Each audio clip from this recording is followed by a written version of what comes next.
Hey guys, this is Hemant Jain and welcome to today's video. तो यार, आज की वीडियो में मैं एक बहुत ही इंटरेस्टिंग अपॉर्चुनिटी नहीं बोलूंगा, लेकिन इंटरेस्टिंग चार्ट पैटर्न के बारे में डिस्कस करने वाला हूं, जिस पे 99% रिटेलर ट्रेड करते हैं और वो फेल होते हैं। लेकिन मैं जो एग्जांपल दूंगा, मैं फेल्ड एग्जांपल नहीं दूंगा, मैं एग्जांपल दूंगा सक्सेसफुल पैटर्न का। और रिटेलर्स फेल क्यों होते हैं उसके बारे में भी मैं आपको हल्का सा बताने की कोशिश करूंगा। तो एक बार let me share my screen.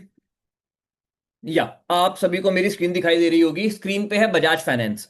Bajaj finance ने बहुत ही शानदार reverse head and shoulder, cup with handle, जो पैटर्न बोलना है आप बोल लो, मल्टीपल ऐसे मल्टीपल शोल्डर्स, मल्टीपल हेड के साथ इसने जो है reverse head and shoulder pattern बनाया था।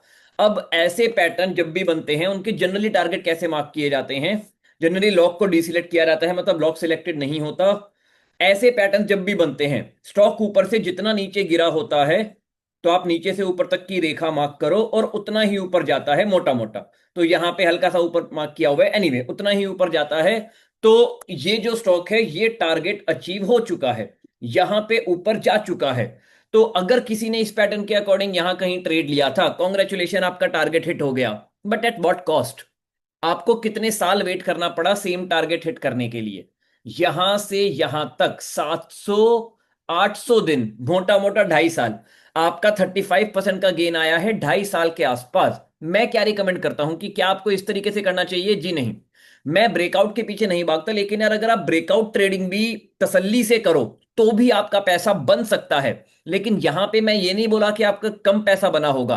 आई एम ट्राइंग टू से कि यहां पे बहुत लोगों का लॉस हुआ होगा। रीजन, लोग ब्रेकआउट ट्रेड कर तो लेते हैं, लेकिन उस ब्रेकआउट को होल्ड करने की हिम्मत नहीं होती। और जब स्टॉक ऊपर से 20% गिरता है, तो उनकी हवा टाइट हो जाती है, वो सारे अपने स्टॉक बेच के निकल जाते हैं कहीं और, जो है स्मॉल कैप, मिड कैप, जो भी है, मतलब उन्हें बोलते हैं मंकी ट्रेडर्स, जो एक स्टॉक से दूसरे स्टॉक जंप करते रहते हैं, नए नए ब्रेकआउट ढूंढते रहते हैं। तो यार, ब्रेकआउट ट्रेड अगर आप पेशेंस से लोगे तो आप यहां भी पैसे बना सकते हो, लेकिन अगेन आपको बहुत लंबा समय वेट करना पड़ सकता है। काफी काफी छोटे रिटर्न्स के लिए। मतलब अगर मैं एक बहुत ही एक छोटी सी मैं चीज आपके लिए कैलकुलेट करना चाहूंगा। यहां पे अगर मैं CAGR कैलकुलेट करूं, CAGR is obviously compounded annual growth rate. तो यहां पे अगर मैं CAGR देखूं कि मोटा मोटा CAGR, अगर आपने ट्रेड यहां ब्रेकआउट पे लिया, ठीक है, और यहां पे बेचा, तो आपका CAGR आ रहा है 15%, विच इज पैथेटिक, कुछ भी नहीं है। अगर आपको ब्रेकआउट ट्रेडिंग करनी भी है, लंबे टारगेट तक रखना भी है, तो ब्रेकआउट होने के बाद आई वुड सजेस्ट 10-20% गिरने दो ना। जैसे ये 20% गिरा था, अगर इसको मैंने 20% गिरने के बाद लिया होता, जो मैं अपने कोर्स पे सिखाता हूं कि ब्रेकआउट के बाद सही तरीके से कैसे ट्रेडिंग की जाती है, अगर थोड़ा सा गिरने के बाद लिया होता तो CAGR कितना आता है? दिख नहीं रहा, एक सेकेंड। पहले वाले को डिलीट कर देते हैं। पहला वाला 15.2% था, याद रखना। दूसरा वाला 34%। आपका compounded annual growth rate CAGR एकदम डबल हो गया, एकदम डबल हो गया। तो इसमें लर्निंग क्या है? लर्निंग ये है यार कि लेना है तो थोड़ा सा गिरने के बाद लो, और आप बेशक ब्रेकआउट के टारगेट तक रुक जाओ, कोई दिक्कत नहीं है। You are going to make much much much much much better returns. अब अगर मैं फंडामेंटल देखूं, तो आई नो यूट्यूब पे ऐसी वीडियो आना शुरू हो गई हैं, नहीं हुई है तो शुरू हो जाएंगी। Bajaj finance is a great company, जहां पे सारे स्टॉक गिर रहे हैं, बजाज फाइनेंस बढ़ रहा है, अप ट्रेंडिंग वाला स्टॉक है, मोमेंटम वाला स्टॉक है, इसको खरीदो। ऐसी वीडियो आने लगेंगी। नहीं, ऐसे टाइम पे नहीं खरीदना होता। मैं आपको एक एक चीज दिखाना चाहूंगा। एक यहां पे पैटर्न बना है बजाज फाइनेंस की। अगर मैं कहाँ गया बजाज फाइनेंस, जस्ट 1 सेकेंड।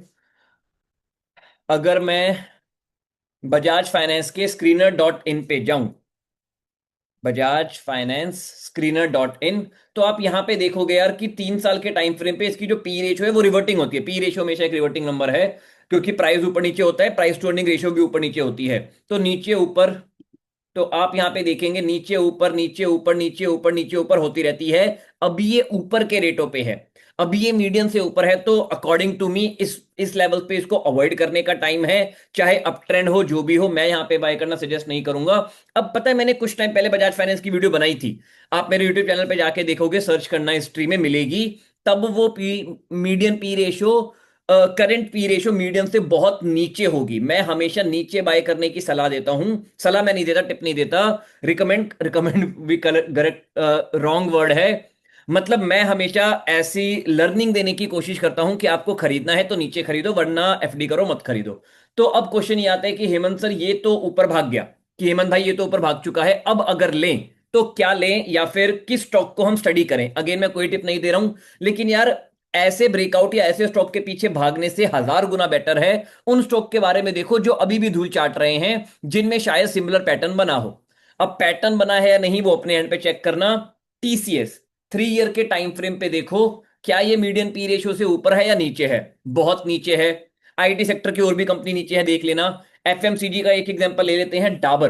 क्या डाबर भी जो है 3 ईयर के टाइम फ्रेम पे मीडियन पी रेशियो से नीचे है? बहुत नीचे है। और डाबर में तो ये पैटर्न भी बना है। अगर मैं डाबर का चार्ट आपको जाके दिखाऊं तो डाबर का चार्ट ये रहा, ठीक है। इसमें भी जो है मल्टीपल ढेर सारे cup with handle reverse head and shoulder patterns यहां पे ऐसे बने हुए हैं। इस तरीके से ये बना है, यहां पे बना, फिर एक और कप बना, मतलब बहुत सारे पैटर्न्स हैं। मोटा मोटा मैक्सिमम डेप्थ इस तरीके से आपको मार्क करनी होती है टारगेट लगाने के लिए। इसे उठा के ऊपर रख लो, और जो हमारा टेक्निकल टारगेट निकल के आता है बेस्ड ऑन सच पैटर्न, वो टेक्निकल टारगेट है 700 रुपीज का। अब दो तरीके के लोग हैं यहां पे। पहले लोग जो बोलेंगे सर मैं तो ब्रेकआउट आने पे बाय करूंगा ऊपर के टारगेट के लिए, तो उनका कितना प्रॉफिट होगा? Time period can remain the same, उनका 20% का प्रॉफिट होगा। दूसरे हैं मुझ जैसे शाणे, जो मैं आपको बनाने की कोशिश कर रहा हूं कि मुझ जैसे ट्रेडर्स ऐसी कंपनीज को हमेशा नीचे खरीदने के बारे में ही सोचते हैं, तो वो यहां कहीं बाय कर रहे होंगे सेम टारगेट के लिए। Same stock, same strategy, same logic, हल्का सा ट्विक। एक बंदा 10-15% गिरने का वेट कर रहा है, दूसरा नहीं कर रहा। जो वेट नहीं कर रहा, जिसको बाय करने की ज्यादा चुल रहती है, ज्यादा जल्दी रहती है, उस बंदे ने केवल 20% कमाया, वो भी ज्यादा पीरियड ऑफ टाइम पे। और जो बंदा नीचे बाय करता है, जिसको जल्दी खरीदने की चुल नहीं होती है, उसने 43% कमाया। एंड पता है सारे ही स्टॉक, ऑलमोस्ट जितने भी स्टॉक मैं स्टडी करता हूं, सारे ही स्टॉक अपना ब्रेकआउट पैटर्न ये सब बनाने के बाद 10-20% गिरते हैं। क्यों गिरते हैं? गिरने का रीजन ये है यार कि पूरी दुनिया को, मतलब पूरे संसार को कप विद हैंडल और रिवर्स हेड एंड शोल्डर के बारे में पता है। They know about these patterns. सारी बुक्स में लिखा हुआ है, वॉरेन बफे की, पीटर लिंच की, कि कोई भी बुक उठा के देख लो जो भी टेक्निकल चार्ट पैटर्न डिस्कस करती है। Flag pole pattern, cup with handle and reverse head and shoulder definitely सभी में होगा, 1000% गारंटी के साथ सभी में होगा। कईयों में rectangle pattern and double top वगैरह की भी बात की जाती है, मैं उन सबको फॉलो नहीं करता। Cup with handle and reverse head and shoulder के टारगेट बेशक आते हैं, लेकिन देर से आते हैं, और आने से पहले बहुत बार स्टॉक जो है 15 से 20% गिर जाता है। क्यों गिरता है ये? जिन महारथियों ने यहां पे बाय किया था उन लोगों के एसएल हिट कराने के लिए। प्लीज ट्राई टू अंडरस्टैंड, हमारे देश के रिटेलर में पेशेंस नहीं है कि वो ब्रेकआउट पे बाय करें और 2 साल के लिए वेट करें। जो ब्रेकआउट ट्रेडर होते हैं ना, उन्हें तो जी 5 दिन में चाहिए रिटर्न, ऐसा नहीं होता। ठीक है, तो ब्रेकआउट के लिए करना भी है आपको, टारगेट आने में टाइम लग सकता है, स्टॉक को गिरना पड़ेगा। ब्रेकआउट के बाद ये सारे स्टॉक ऑलमोस्ट ऑलवेज गिरते हैं। गिरने का रीजन होता है रिटेलर्स के स्टॉप लॉस को ट्रिगर कराना। Now it's your choice. जो लोग लॉस बुक कर रहे हैं, आपको उस भीड़ का पार्ट रहना है, उस भीड़ का पार्ट बनना है, because those are the 99% crowd. या फिर आपको उन लोगों का पार्ट बनना है जो, जब मेजोरिटी लोगों के स्टॉप लॉस हिट हो रहे हैं, तब वो लोग जाके बाय करते हैं। मुझ जैसे लोग, जो मैं आपको सिखाने की कोशिश कर रहा हूं कि अगेन, बेशक आप इस पैटर्न को फॉलो करो, मुझे कोई दिक्कत नहीं है, बट यार 10-20% गिरने का वेट करो। कोई दिक्कत, वेट करने के बाद ही खरीदने के बारे में सोचो, पहले नहीं। अब हेमंत कौन कौन से हैं, मैं ज्यादा तो टिप नहीं देने वाला हूं। डाबर डाउन है, टीसीएस डाउन है, फार्मा का एक स्टॉक देख लेते हैं, सिंजीन। इसमें पैटर्न है या नहीं अपने एंड पे चेक करना, लेकिन 3 साल के टाइम फ्रेम पे ये भी मीडियम से बहुत ज्यादा नीचे है। वैसे स्टॉक ढूंढो जो मीडियम से नीचे हो, जिनमें चार्ट पैटर्न्स बन रहे हो, एंड टेक्निकल टारगेट आप सही से लगा के अच्छा प्रॉफिट बना पाओ। Do this and you are going to make money for the rest of your life. कोई नहीं रोक सकता आपको बड़ा पैसा बनाने से, अगर आप चीजों को इस तरीके से स्टडी करो तो। अगर आप बेशक एक लंबा टाइम फ्रेम के लिए भी होल्ड करो, लेकिन on a good chart pattern, so you are going to make money for the rest of your life. This learning is to teach you from Bajaj finance example, कि देखो कप विद हैंडल, आरएचएस जो भी है, इनके target आते हैं, लेकिन जब तक टारगेट आते हैं बहुत देर हो चुकी होती है। बहुत बार ये पैटर्न्स बनाने के बाद स्टॉक नीचे डांस कर रहा होता है, जहां पे मेरी एक एबीसीडी स्ट्रेटेजी है, मैं लगाता हूं, उसके बेसिस पे मैं बढ़िया प्रॉफिट बुक करता हूं।